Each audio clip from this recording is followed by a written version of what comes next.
On est le week-end du 26 et 27 avril et lors d'un événement jeu vidéo, j'ai acheté ça.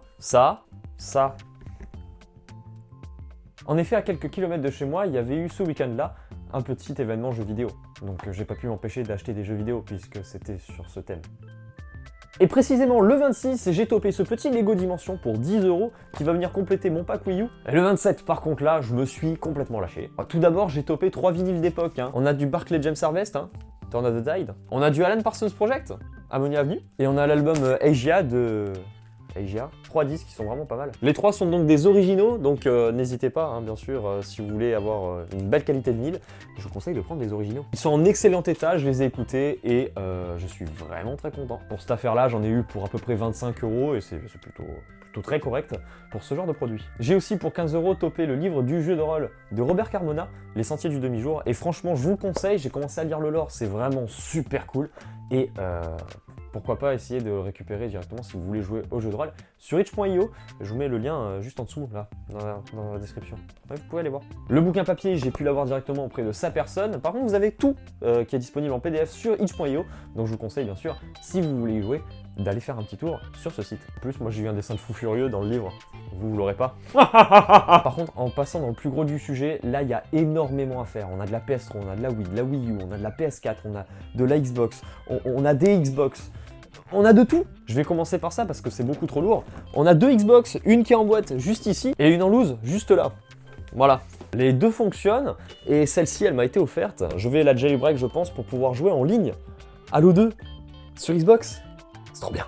Et avec ça j'ai pris 2 jeux. Enfin 3 jeux. 2 boîtes, 3 jeux. Oui parce qu'il y avait le Tron 2.0 qui le rappe. Mais aussi là vous allez comprendre pourquoi 3 jeux. Le pack avec Jet Set Radio Future et le Sega GT 2002.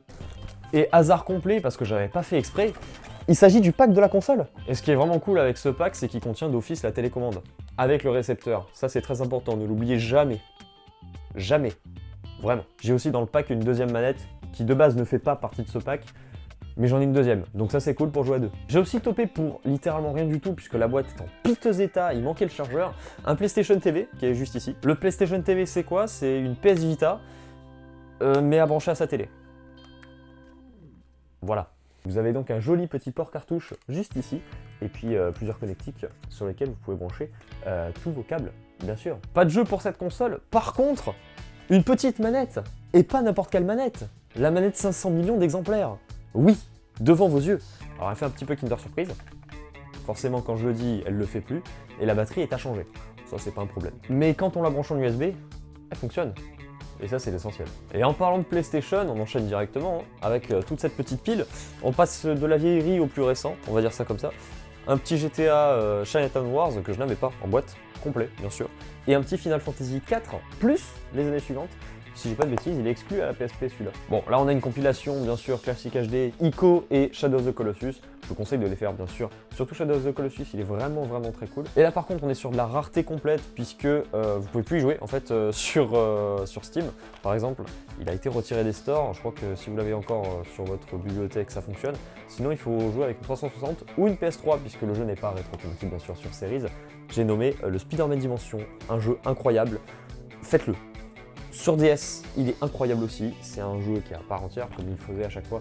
Il y avait une version de DS qui n'était pas pareille que les autres versions, forcément les techniques n'étaient pas pareilles, la DS n'était pas aussi avancée. Et là, on est sur un jeu qui est vraiment très cool. En cel shading, donc je vous conseille, puisqu'on a 3 Spider-Man dedans, Spider-Man de nos jours, Spider-Man 2099 et Spider-Man 1930, vraiment... C'est incroyable, c'est vraiment une masterpiece du Spider-Verse. Je vous conseille vraiment vivement de faire ce jeu, il est incroyable.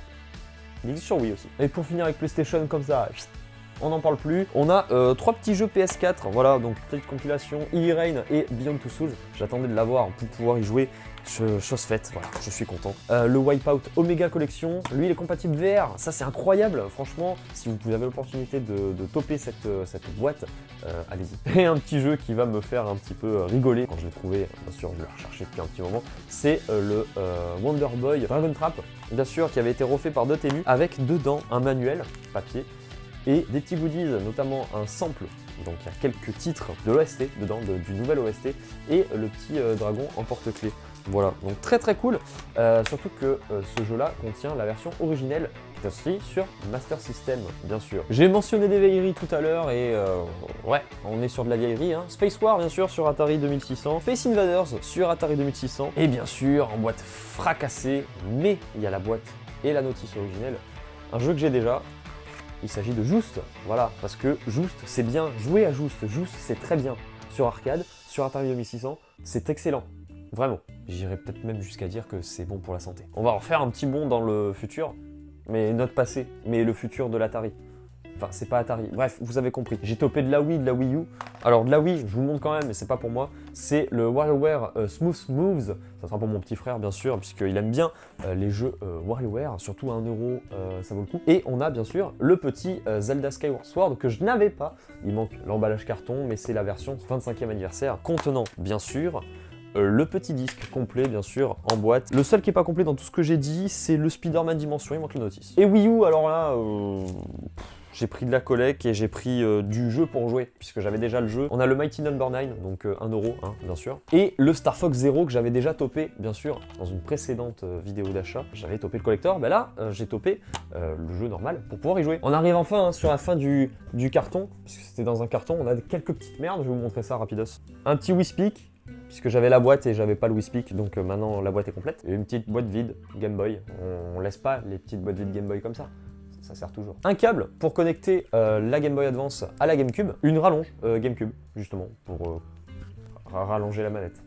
C'est utile aussi. Une memory card pour la Xbox, vu que du coup j'ai topé une Xbox. Bah, tant qu'à faire, je prends une memory card, ça sert. C'est pas compatible avec tous les jeux par contre. Un Rumble Pack pour la DS. Et là on passe sur des petites cartouches qui me font vraiment plaisir. Un petit Street Fighter Alpha 3 sur Game Boy Advance. Les trois, c'est des jeux Game Boy Advance. Hein. Un petit Castlevania sur Game Boy Advance. Et la petite Pépitos en cartouche originelle, un Pokémon Ruby. Et ça, c'est très cool parce que Pokémon, les versions 3ème génération, je l'ai cherché depuis un petit moment. Et là, en l'occurrence, je voulais. Comment il s'appelle Emerald. Mais Emerald coûte vraiment très cher. Et là, il y avait Ruby. Alors, j'ai pris Ruby parce que j'aime bien. Voilà. Il y avait également une des sacro-saintes cartouches qui me manquait, en l'occurrence celle de WarioWare Touched, qui va venir compléter ma petite boîte. Et donc je me doute que depuis tout à l'heure vous êtes en train de vous dire « Ouais, mais il a montré un putain de gros collector en début de vidéo et il nous l'a toujours pas montré. » Oui, bah il est là, hein, me faites pas chier, voilà. Le collector de God of War Ragnarok que j'ai eu pour 50 €. Oui, il est neuf. Il y a des petites bouffures, je vous mets des incrustations de part et d'autre du carton, bien sûr, mais à l'intérieur, il est complètement neuf scellé. Voilà. Et ça, c'est une bonne affaire. Une très très bonne affaire. J'ai craqué mon slip, hein, je vous le dis clairement sur cette vidéo d'achat, mais ça en valait le coup. Vous en pensez quoi, vous ?